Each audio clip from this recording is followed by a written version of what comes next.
frères et sœurs, bien-aimés, chers internautes, bonjour et bon matin, bon réveil. Et on va plaisir pour que nous capable avec nous aujourd'hui, c'est jeudi 13 juillet 2023 pour la présentation de la leçon de l'école du sabbat. Je bénis le nom du Seigneur qui nous a gardés au cours de la nuit et qui nous accorde la possibilité d'être là en ce matin pour étudier sa parole. Et m'espérer déjà que tu es déjà prêt et déjà prêt pour nous étudier et aussi pour qu'on capable partager rien leçon ça avec notre frère. Moi je promets que vous faites ça parce que plus de monde capable d'étudier ensemble avec nous, plus de monde capable d'abonner avec l'école là, si vous faites ça, abonnez-vous. Et surtout, pas oublier d'activer la cloche notification ensemble pour que nous capables d'étudier chaque matin. Et je voulais remercier chaque grand monde qui fait parce que nous pas gagné 3000 monde, mais grâce avec vous, nous atteignons l'objectif là 3000 monde et nous déjà à 3015 monde. Continuez à partager et suivre Chanel. On nous prie le Seigneur pour nous remercier pour nuit là, pour nous remercier pour la possibilité que les bonnes.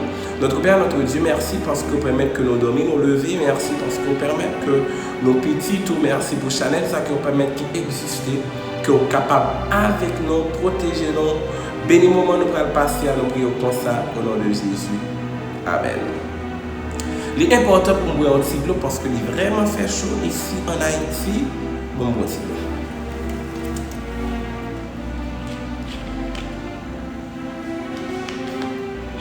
Même l'eau à chaud.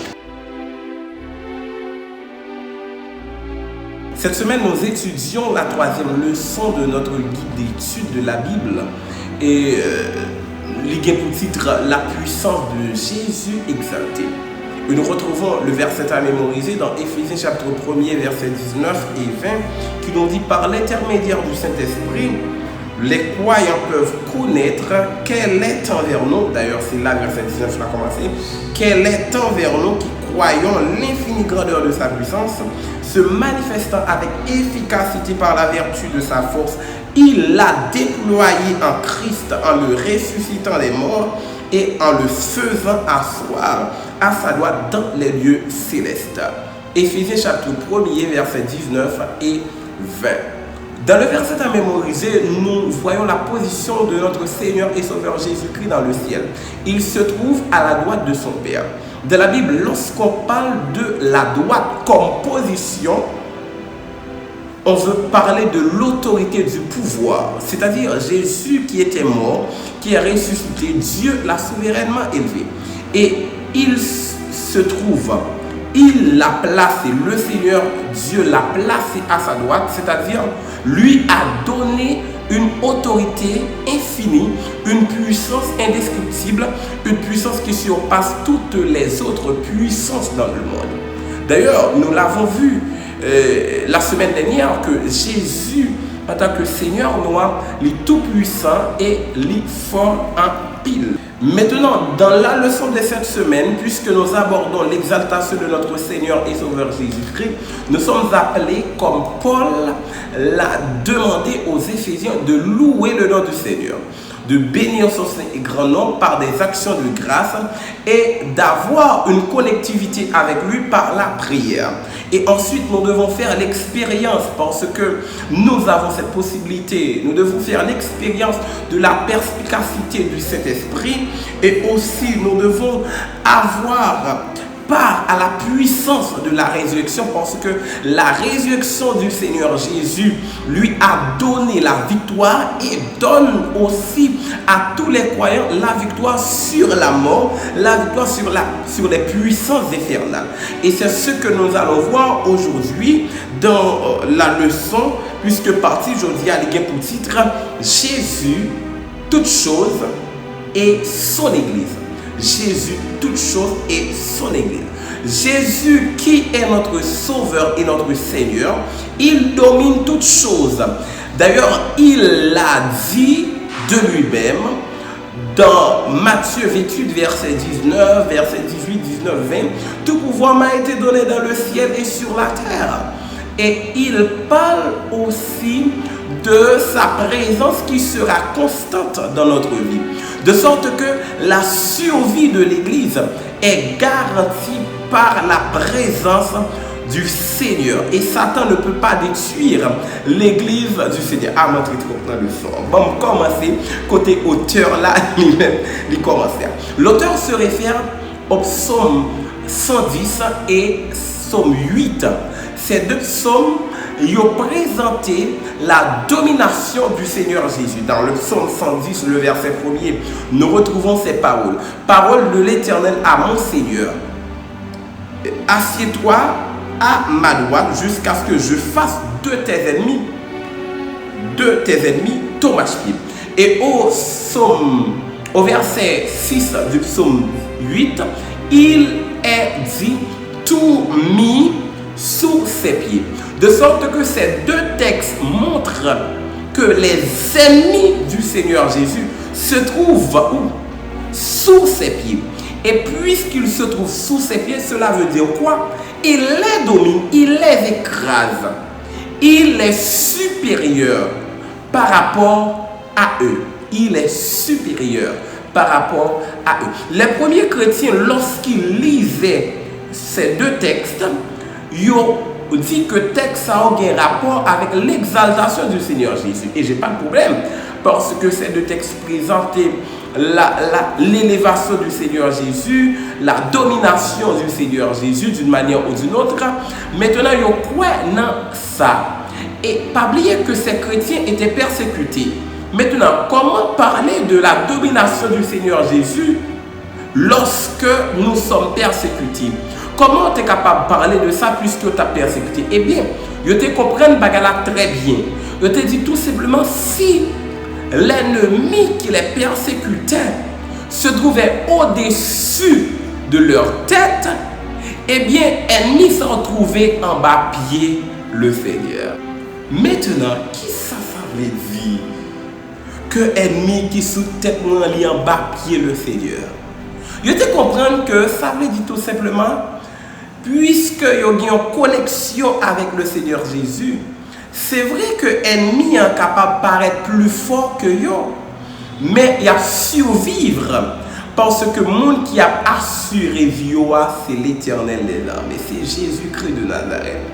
Ça a force, ça a confiance, ça a assurance que le monde qui paraît plus fort que eux maintenant pas fini ensemble avec eux. Parfois, dans la vie, nous faisons face à des difficultés qui paraissent plus fortes que nous-mêmes. Peut-être une maladie, peut-être une humiliation, peut-être une péripétie, peut-être un problème financier, peut-être un problème familial. Mais cela nous rassure quand même. Cela nous fait croire et nous donne aussi l'espérance que nous sortirons plus que vainqueurs. Nous sommes sortis victorieux. Pour qui ça? Parce que maladie n'a pas de dernier mot. Humiliation n'a pas de dernier mot. Tête chargée n'a pas de dernier mot. Mais c'est Jésus de Nazareth qui a le dernier mot. Il domine dans les cieux et sur la terre. Il est élevé. Et pas de pièce monde qui est capable de contrecarrer la puissance du Seigneur. Je ne sais pas qu'on est dans quelle situation qui fait peur. Je dis même avec chrétien dans le temps, quoi que Jésus l'y a régné encore. Notre Dieu règne encore, notre Sauveur règne encore. Il peut nous sauver de la mort. Mais l'auteur, il est présenté dans le son comme titre Jésus toutes choses et son Église. C'est-à-dire, nous montrons que Jésus, il dominait toutes choses. Et nous-mêmes aussi, nous sommes capables de dominer toutes choses par le sang de Jésus. Maintenant, comment nous sommes capables de comprendre ça? Jésus et son Église et nous. Rappelons-nous que Jésus, il est le fondateur de l'Église. Dans Matthieu, il est dit que Jésus a dit: tu es pierre et sur cette pierre, je bâtirai mon Église. De sorte que celui qui a bâti l'Église, c'est Jésus. Celui qui a initié l'Église, c'est Jésus. Celui qui a fondé l'Église, c'est Jésus. Et dans d'autres textes dans la Bible, Jésus se présente comme la tête de l'Église. Et la tête veut dire quoi? c'est-à-dire celui qui mène son Église, celui qui oriente l'Église, celui qui garde l'Église, celui qui protège l'Église, celui qui pense pour l'Église. Maintenant, dans la nuit des temps, du moins lorsque nous considérons l'histoire de l'Église, nous découvrons que l'Église est passée par des martyrs, par des moments difficiles. Mais heureusement, Jésus était continué à garder l'Église là, la protéger l'Église là, la sauvegarder l'Église là des puissances des ténèbres. Et ils n'est pas capable de détruire l'Église du Seigneur.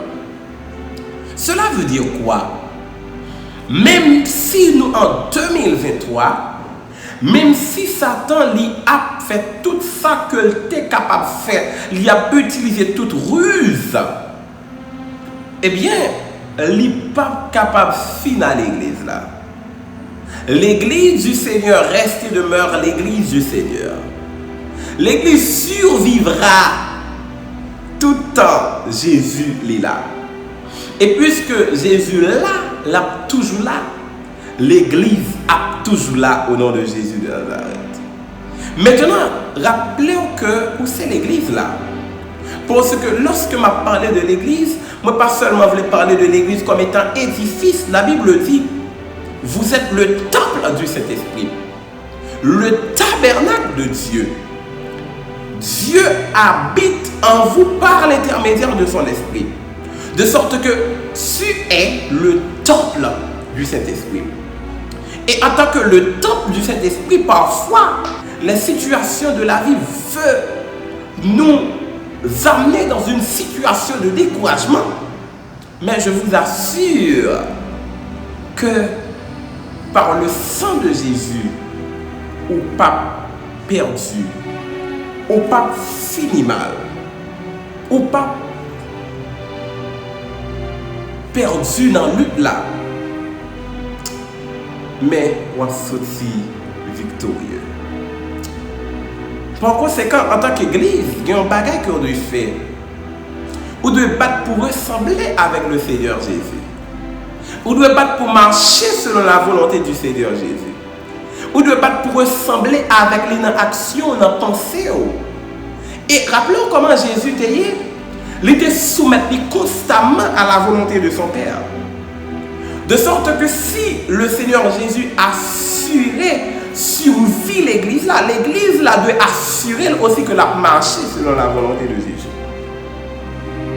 Ensuite, lorsqu'on a marché selon la volonté de Jésus, on va venir à l'église forte.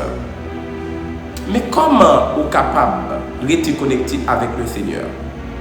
Moi, envie de dire, on est capable de connecter avec le Seigneur par la prière. On est capable de connecter avec le Seigneur par la prière. Et cette prière va vous accorder la possibilité de recevoir le Saint-Esprit. Vous vous rappelez des disciples qui étaient dans la chambre haute? Ils persévéraient dans la prière. Ils recherchaient constamment la présence du Seigneur par la prière. Ils recherchaient la puissance du Saint-Esprit par la prière. Ce n'était pas n'importe quelle prière, mais c'était une prière, ou bien des prières sincères. Et à cause de leur sincérité, ils ont eu la possibilité de recevoir le Saint-Esprit qui te permet que l'église là t'est édifiée. Vous avez besoin du Saint-Esprit. Et pour recevoir le Saint-Esprit, il faut prier le Seigneur. Et cet esprit va vous transformer. Cet esprit va vous amener à partager la puissance de la croix, à exalter le nom du Seigneur Jésus. Je me souviens d'une histoire qu'un prédicateur m'a racontée. C'est bien l'histoire de notre prédicateur que le Seigneur a utilisé d'une certaine manière. Je vais vous raconter l'histoire. Le Seigneur lui voit un long lieu pour passer un bon moment. Mais pendant que les arrivés côté ils vivent bien à monde, ils travaillent bien, ils saluent le monde, li aide nous, li vient paraître un exemplaire dans la communauté.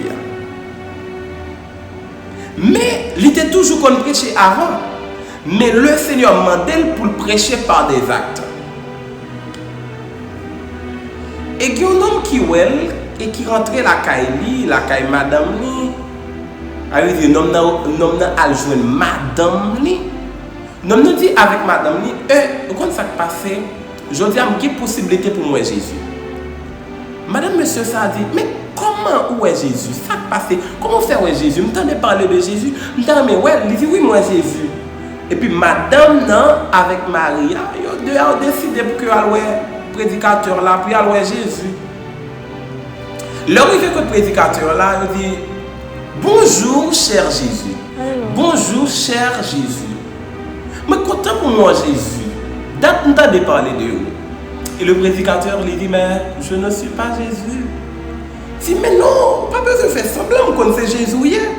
Non, je ne suis pas Jésus. Mais si ou pas Jésus qui a souillé, je suis un serviteur de Jésus.